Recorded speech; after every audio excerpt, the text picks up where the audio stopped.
حي على الفلاح.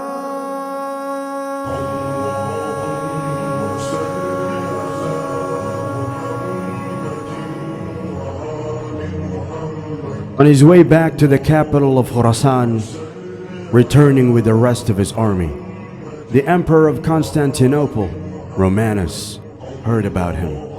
He prepared a large army of 200,000. The news came to Alp Arslan, who had only 15,000 soldiers. After little thought, motivated by his faith in such a decisive situation, he entered his tent and applied hunut, perfume, for embalming the dead body, wore a shroud, and went out addressing his army. Today Islam is in danger, and so are Muslims. I fear that La ilaha illallah will no longer exist.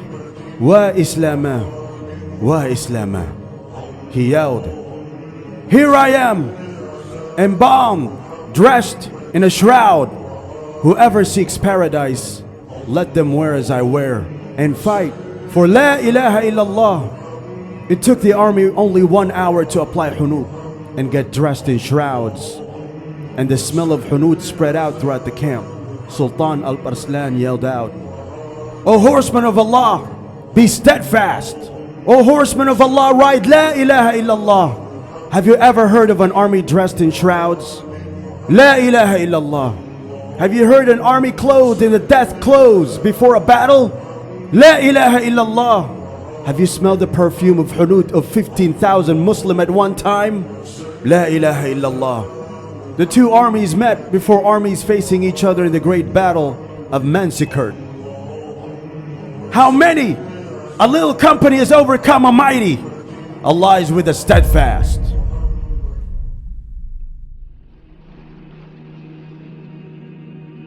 Many years before Salahuddin's magnanimity towards the defeated crusaders, another Muslim leader had shown the world how a Muslim ruler behaves with mercy and restraint. Sultan Alp Arslan was the second Sultan of the Great Seljuk Empire. Born as Muhammad ibn Dawud, Alp Arslan was the son of Chagri Bey and the nephew of Sultan Tughril, who founded the Great Seljuk Empire in 1038 CE in the eastern Iranian city of Nishapur. He ascended the Seljuk throne in the year 1063 CE. As soon as Alp Arslan settled his position in Iraq, he undertook a new campaign in eastern Anatolia to consolidate his control. In 1064, he added Armenia and Georgia to his rule. This was a big milestone achieved by the Sultan to open his ways to march deeper into Anatolia. Soon after the advent of Islam, the Roman Empire faced an energetic new challenger in the Umayyad Caliphate. The Umayyads made two serious attempts to conquer the Roman Empire, laying siege to Constantinople in 674 to 78 CE, and again in 717 CE. Fortunately for Byzantium, the Umayyad Caliphate was overthrown in 750 CE by the Abbasids, who gave up such ambitious plans, opting instead for regular military campaigns that sometimes penetrated right into the heart of Byzantine Anatolia. These raids culminated in Caliph Mu'tasim's destruction of Amorium in central western Anatolia in 838 CE. By the end of the 8th century, however, Byzantium's situation began to improve, whereas the Abbasid economy was in decline, and the government was paralyzed by religious and political factionalism.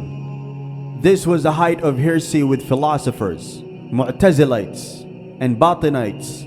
The Byzantines exploited Abbasid disunity to take the offensive, and over the course of 2 centuries, recovered their lost provinces of Illyricum, Greece, Bulgaria, northern Syria, Cilicia, and Armenia. At the same time, the Byzantines were celebrating their revival. A new player in international affairs arrived on the scene. The Seljuk Turks, who were a family of nomadic Oghuz Turks who had converted to Islam around the end of the 10th century. In 1063 CE, Tughril's nephew, Alp Arslan, became Sultan of Persia and Iraq. His actual name was Muhammad ibn Dawud and came to be known as Alp Arslan, which means heroic lion or courageous lion. His vizier, chief administrator, Nizam al-Mulk, Abu Ali Hassan ibn Ali Tusi, who was also a scholar, came to be known as one of the greatest viziers and would go on to establish the esteemed Nizamiya Madrasa. Imam Ghazali was to be one of its rectors. Sultan Alp Arslan was a merciful and generous leader, even against his enemies, which proved to be a key feature during his rule. In the year 1066, the ruler in the area of Kirman, called Qara Arslan, rebelled against Alp Arslan. After marching towards Kirman and one of his detachment forces being defeated by Alp Arslan, Qara sought forgiveness from Alp, who received him graciously. The Sultan restored him to his kingdom and changed nothing in his position. In 1069 CE, the envoy of the ruler of Mecca, Muhammad ibn Abu Hashim, visited Sultan Alp Arslan to inform him of the introduction of the khutbah at Mecca in the name of the Caliph Al-Qa'im bi-Amr Allah, and the dropping of the khutbah for the Fatimid ruler of Egypt, and that they had abandoned the call to prayer with the Fatimid formula of Hayya ala al-Khair al-Amal, hasten towards the best of action. Sultan Alp Arslan regarded the Fatimid Caliphate of Egypt as his main enemy. He had no desire to engage the neighboring Byzantines in unnecessary hostilities, and as such, in the same year of 1069, he entered into a treaty where he had committed to preventing Seljuk raiding on Byzantine territory. In 1071 CE, Sultan Alp Arslan made his way to Edessa in Syria, where it was reported to him that although the khutbah there went out in the name of the Caliph, they continued to pronounce the adhan of the Fatimid. Sultan Alp Arslan marched towards them. The leader there, Mahmud ibn Saleh, sought Sultan Alp Arslan's forgiveness with his mother in attendance. Sultan Alp Arslan received them both with kindness, gave robes of honor to Mahmud, and restored him to his town. In the meantime, Romanus needed a decisive victory not only to protect Armenia, but also his throne. And in the summer of 1071 CE, Romanus decided to gamble everything on a massive eastern campaign that would draw the Seljuks into an engagement with the Byzantine. In February 1071 CE, Romanus sent an embassy to Alp Arslan to renew the treaty of 1069 CE. Romanus' envoy reached the Sultan outside Edessa, which he was besieging at the time. Keen to secure his northern flank against Byzantine attack, Alp Arslan happily agreed to the terms, abandoning the siege, and immediately led his army south to attack Aleppo in Fatimid Syria. Aleppo was subdued and introduced the khutbahs in the same of Caliph Al-Qa'im bi-Amr Allah and Sultan Alp Arslan. The offer to renew the peace treaty by Romanus was a key element of Romanus' plan, distracting the Sultan long enough to allow Romanus to lead an army into Armenia and recover the lost fortresses. Before the Seljuks had time to respond, Romanus' offer to renew the treaty while at the same time preparing for a war was deceitful. But the use of deceit in warfare was a skill the Byzantines prized very highly. Byzantine tactical manuals regularly recommend using ploys, deceit, and negotiation to either avoid battle or gain advantage. Romanus marched with 200,000 men Greeks, Franks, Russians, Georgians, Armenians, and many others. Many historians, such as Matthew of Edessa, claim the Byzantine army exceeded 1 million men. Gibbons claims it was the largest army ever fielded by the Roman Empire, east or west. They came with much equipment and in great pomp, and to attack the lands of Islam, arriving in Malazgirt, also known as Manzikert. News reached Sultan Alp Arslan when he was laying siege in Azerbaijan. Sultan Alp Arslan knew that he would not be able to raise his army, who were far away, and while the enemy was close, he gathered the men he had with him, which numbered around 15,000. They then marched on, and when they drew near the enemy, they encountered an advance guard of the Byzantines of around 10,000. After a brief engagement, the advance guard fled. When Sultan Alp Arslan drew nearer, he sent a message to Emperor Romanus for a truce, but this was emphatically refused by Romanus. It is said that before the battle, Romanus sent an envoy to Sultan Alp Arslan as one last warning, saying, "I have come to you with forces you cannot resist, so become subservient to me willingly."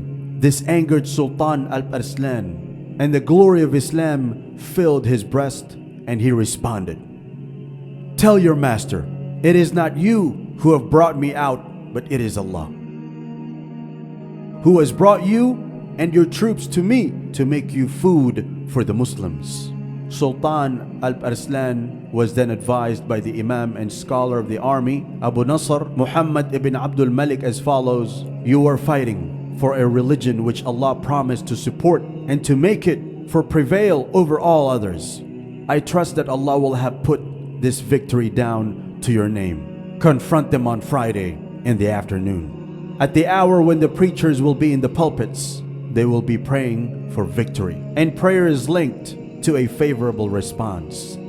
Accordingly, just as the hour came on Friday, 20 Dhul Qa'dah 463 after Hijrah, corresponding to 19th August 1071 CE, Sultan Alp Arslan led all his men in prayer, following which he wept much, beseeching Allah, and they too wept with him. He then addressed his men and said, "We are with a depleted force. Either I will achieve the goal, or I will go as a shaheed to paradise. If I die, then know that my son Malik Shah is to be my heir. Whosoever wishes to depart, let him depart, for there is no sultan to command and forbid today, for I too am a ghazi, warrior, with you." Encouraged by the fact that no one departed, he threw down his bow and arrows, picked up his sword and mace, and tied the tail of his horse. He put on a white-colored clothing, anointed his body, and said, "If I am slayed, then this is my winding sheet." He then moved closer to the enemy, and then dismounted his horse, rubbed his face in the dust of the plains of battle, and wept and prayed to Allah for a considerable amount of time, for he understood the words of the Messenger of Allah sallallahu alaihi wasallam, who was reported to have said, "Two du'as are never rejected, or rarely rejected: the du'a during the call for prayer, and the du'a during the calamity when the two armies attack each other." The Byzantines set up like the number 5 on a dice, with Romanus in the center, while the army of Islam set up in a crescent formation, hiding their small number. Voices reciting the Quran, and the sounds of drums from the Sultan's troops, and the ringing of bells from the Byzantines filled the air. Sultan Alp Arslan then mounted his horse and charged towards the enemy lines, with cries of Allahu Akbar, in unison with his army, such that the mountains trembled. The charge was so ferocious that the dust which emerged from beneath provided them with much cover as they smashed into the center of the Byzantine army. Allah's help descended, and many of the enemy's army were sent to their hereafter, while the others fled in retreat, with the soldiers of the Sultan shouting Allahu Akbar and reciting the verse, "How often a small group overcame a mighty host by Allah's leave." But it was to get better. The Muslims had managed to capture the emperor of the Byzantine, Romanus himself.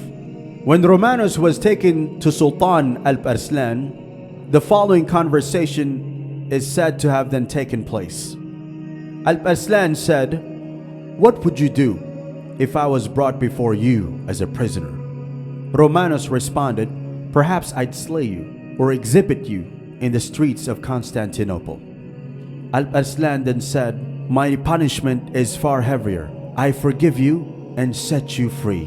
Arslan negotiated a peace with Romanus before permitting him to depart. This saw the transfer of Antioch, Edessa, Hierapolis, and Manzikert to the Seljuks, as well as the initial payment of 1.5 million gold pieces and 360,000 gold pieces annually as ransom for Romanus. Romanus remained captive with Sultan Alp Arslan for approximately a week, during which time he treated him with great kindness and generosity. He escorted him a long distance back to Constantinople and sent with him a number of his men for safe passage, with a banner above his head bearing the words, "There is nothing worthy of worship but Allah." For Romanus, when he returned, he found that he had been dethroned, was blinded, and sent into exile by another powerful dynasty, the House of Duca.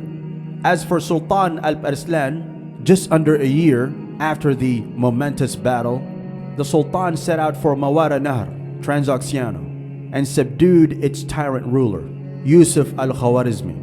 Yusuf was being tied up and insulted the Sultan, who asked for him to be released and took aim at him with his trusted bow, except for the first time he missed his target, and Yusuf, who had 2 knives hidden in his garment, wounded the Sultan before he himself was taken out.